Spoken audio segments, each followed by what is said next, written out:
Good morning students. BCom first year की हम business management की क्लास में आज बात करेंगे थर्ड यूनिट में। उससे पहले आप सभी को नववर्ष की हार्दिक शुभकामनाएं। तो हम बात कर रहे हैं थर्ड यूनिट की। 2 यूनिट हमारी कंप्लीट हो चुकी थी। यूनिट थर्ड यूनिट में सबसे पहला हमारा टॉपिक है क्षतिपूर्ति अनुबंध, क्षतिपूर्ति एवं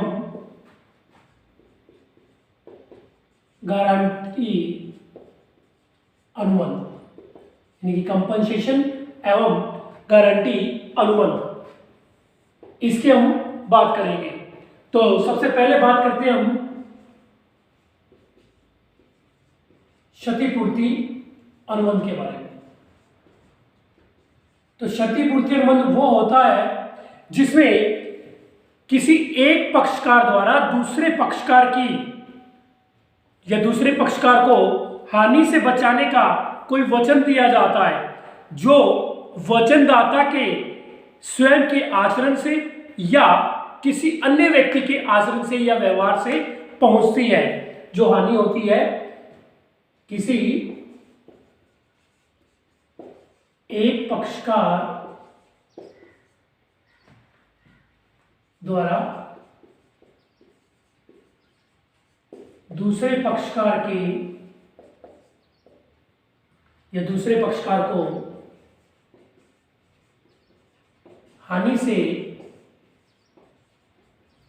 बचाने का वचन दिया जाता है।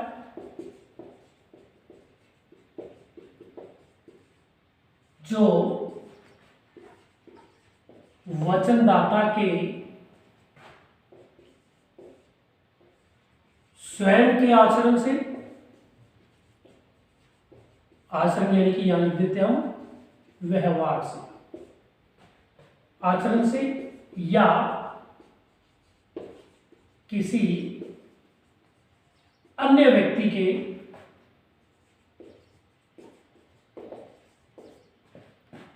आचरण से पहुंचे।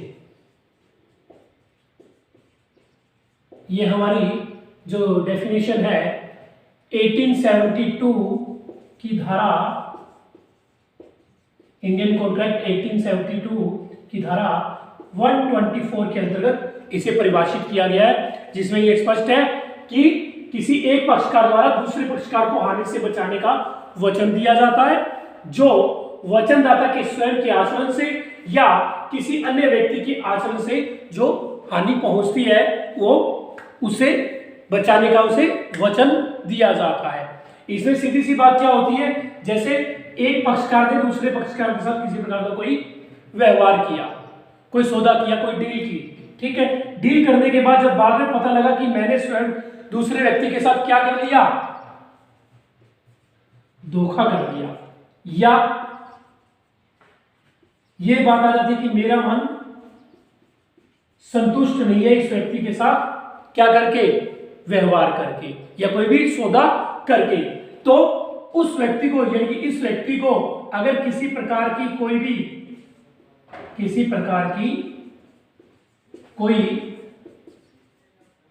क्षति पहुंची है, कोई नुकसान हुआ है, तो उसकी भरपाई ये व्यक्ति स्वयं करके देगा। और कई बार क्या होता है कि ये व्यक्ति इस व्यक्ति को परेशान करने के लिए किसी अन्य व्यक्ति को हायर कर लेता है, थर्ड व्यक्ति को हायर करता है ना, और कि इस व्यक्ति को परेशान किया जाए। अब बाद में वो अपने आप में क्या करता है, अफसोस करता है कि मैंने इसके साथ ये कार्य गलत किया। तो इस व्यक्ति के आचरण से, व्यवहार से इसे क्षति पहुंची, तो भी इसे क्या किया जाएगा, वो कंपनसेशन देता है। लेकिन ये चीज होती है जब कोई हम व्यापारिक सौदे करते हैं उनके साथ। जो आम लोग व्यक्ति जो गुंडागर्दी करते हैं वो तो ये काम उनका तो पेशा ही ये है, लेकिन यहाँ व्यापारिक सौदों से संबंधित ये क्षतिपूर्ति करने का अनुबंध किया जाता है। और इसी में दूसरी जो बात आती है क्षतिपूर्ति अनुबंध में, तो इतनी बात आती है। और इसमें जो आपको कहूं कि जो क्षतिपूर्ति करने का वचन देता है, जो वचन देता है वो हानि रक्षक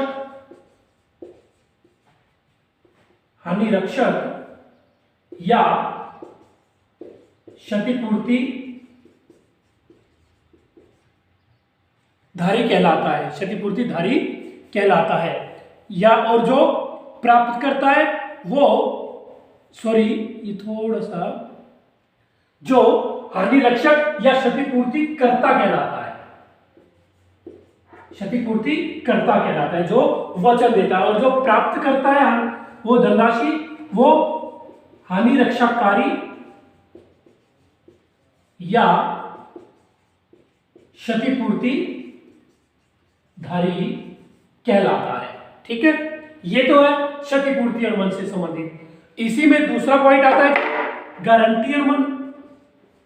देखिए ये ज्यादा मोस्ट इंपोर्टेंट है गारंटी अनुबंध। इसमें क्या है कि गारंटी अनुबंध जो 1872 की धारा 126 के अंतर्गत इसे परिभाषित किया गया है। इसमें क्या है, गारंटी अनुबंध से जो तात्पर्य है किसी ऐसे अनुबंध से होता है जिसमें एक व्यक्ति, ऐसे अनुबंध से होता है जिसमें एक व्यक्ति दूसरे व्यक्ति को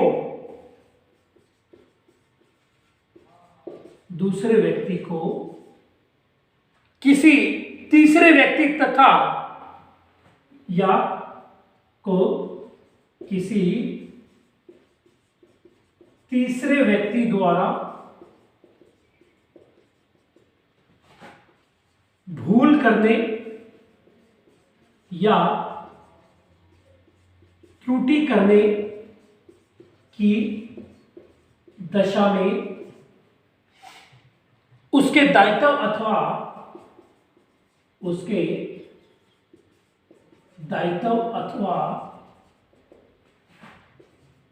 वचन को पूरा करने की गारंटी देता है। यानी कि ऐसा अनुबंध होता है जिसमें एक व्यक्ति दूसरे व्यक्ति को किसी तीसरे व्यक्ति द्वारा कोई भूल करने या कोई त्रुटि करने की दशा में उसके दायित्व या उसके वचन को पूरा करने की जो गारंटी दी जाती है वो गारंटी अनुबंध की श्रेणी में आती है। लेकिन अब इसमें देखिए, इसमें तो दो व्यक्ति होते हैं, ठीक है ना, और किसी अन्य व्यक्ति जो इसमें बात आई वो तो पहला पक्षकार ही किसी अन्य व्यक्ति को बात करता है, उसके आचरण से पूछती है, उसके व्यवहार से पूछती है, जो मीडिएटर होता है। इसमें तीन व्यक्ति होते हैं, एक व्यक्ति और दूसरा व्यक्ति और तीसरा व्यक्ति, तीन व्यक्ति आ गए ना। इसमें तीन अनुबंध होते हैं, एक में दो व्यक्ति होने के कारण एक ही अनुबंध में इसमें तीन अनुबंध होते हैं। अब वो तीन अनुबंध कौन से होते हैं, इसमें तीन पक्षकार होते हैं और तीन ही अनुबंध होते हैं। वो तीन अनुबंध कौन से होते हैं उसके बारे में हम बात करते हैं। सबसे पहले तो हम बात करें सामान्य अनुबंध, किस किस के बीच में होता है सामान्य अनुबंध, मूल ऋणी और ऋणदाता के बीच। देखिए पहला अनुबंध जो है इसमें सामान्य अनुबंध, इसमें यानी कि तीन पक्षकार और तीन अनुबंध होते हैं। पहला सामान्य अनुबंध, किसमें एक तो मूल ऋणी और ऋणदाता के बीच, देखिए ये जो अनुबंध होता है ज्यादातर पैसों का लेन देन होता है तभी ये अनुबंध होता है, गारंटी अनुबंध, ठीक है ना। पहला तो क्या हो गया, मूल ऋणी और ऋणदाता के बीच, और दूसरा होता है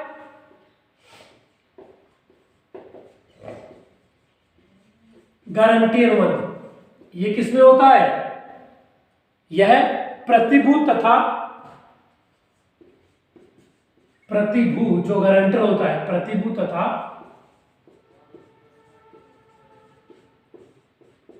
ऋणदाता जो ऋण देने वाला है, लोन देने वाला है, उसके बीच होता है। और तीसरा अनुबंध इसमें अपने आप ही उत्पन्न हो जाता है, वो कौन सा है? अर्ध अनुबंध।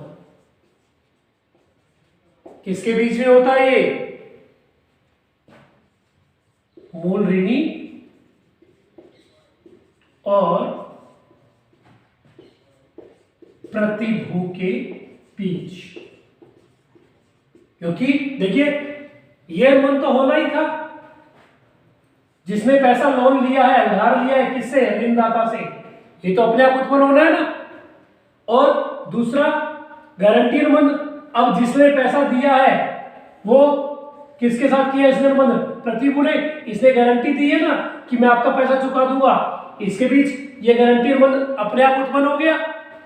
ठीक है, गारंटी अनुबंध हो गया इसका, क्योंकि इसने गारंटी दी कि ये अगर समय पर पैसा नहीं चुकाता तो आपका पैसा मैं चुकाऊंगा। अब इसने अगर नहीं चुकाया, ऋणदाता ने, सॉरी मूल ऋणी ने अगर पैसा नहीं चुकाया तो किसे चुकाना पड़ेगा? प्रतिभू को। ठीक है, अब इस व्यक्ति के साथ तो कोई इस व्यक्ति ने इसके साथ कोई क्या नहीं किया? अनुबंध नहीं किया था ना, लेकिन इसका पैसा चुकाने के चक्कर में इसके साथ अनुबंध अपने आप उत्पन्न हो गया। किसके बीच? मूल ऋणी और प्रतिभू के बीच। वो कौन सा हो गया? अर्ध अनुबंध हो गया। तो एक अनुबंध में, गारंटी अनुबंध में तीन पक्षकार होने की, दो होते हैं तो एक ही अनुबंध होता है। देखिए दो व्यक्ति होते हैं तो एक ही अनुबंध होता है, एक व्यक्ति और बढ़ जाने के कारण तीन अनुबंध हो गए, उसमें दो अनुबंध अपने आप उत्पन्न हो जाते हैं। एक तो सामान्य तो होना ही होना है, ठीक है। दूसरा गारंटी अनुबंध हो जाता है कि अगर आज मान लीजिए आप किसी से कोई सामान उधार लाते हैं, ठीक है, तो वो तो अनुबंध होगा ही होगा। अब उस व्यक्ति ने कहा कि अगर आप समय पर पैसा नहीं देते तो मुझे कोई गारंटर दीजिए, आपने मेरी गारंटी दिलवा दी, तो हम दोनों का तो अनुबंध हो गया ना, अपने आप उत्पन्न हो गया कि अगर आप समय पर नहीं चुकाते तो मुझे चुकाना पड़ेगा। आपने चुका दिया तो वही समाप्त होगी कहानी, नहीं चुकाया तो मेरा उसके साथ अनुबंध हो गया। ये आपने उसी समय डिसाइड कर दिया था, एक पक्ष का ये तीन व्यक्ति थे, तीनों का अनुबंध हो गया। लेकिन अब आपने नहीं चुकाया, मैंने चुका दिया, अब आपके साथ तो पहले कोई अनुबंध नहीं हुआ था, वो अर्ध अनुबंध अपने आप उत्पन्न हो गया। किसके? मूल ऋणी और प्रतिभू के बीच। एक्स वाई जेड, ये किसका हो गया? मूल ऋणी और ऋणदाता। ये ऋणदाता और कौन? प्रतिभू। एक ये हो गया, एक ये हो गया, और ये जब नहीं चुकाया तो अपने आप ही मूल ऋणी और प्रतिभू के बीच में उत्पन्न हो गया। इस तरीके से ये इसमें तीन अनुबंध उत्पन्न होते हैं। ठीक है, कल हम इसके जो एक तो गारंटी के प्रकार और गारंटी के जो आवश्यक तत्व है उनके बारे में हम कल चर्चा करेंगे। आज के लिए इतना ही। Thank you.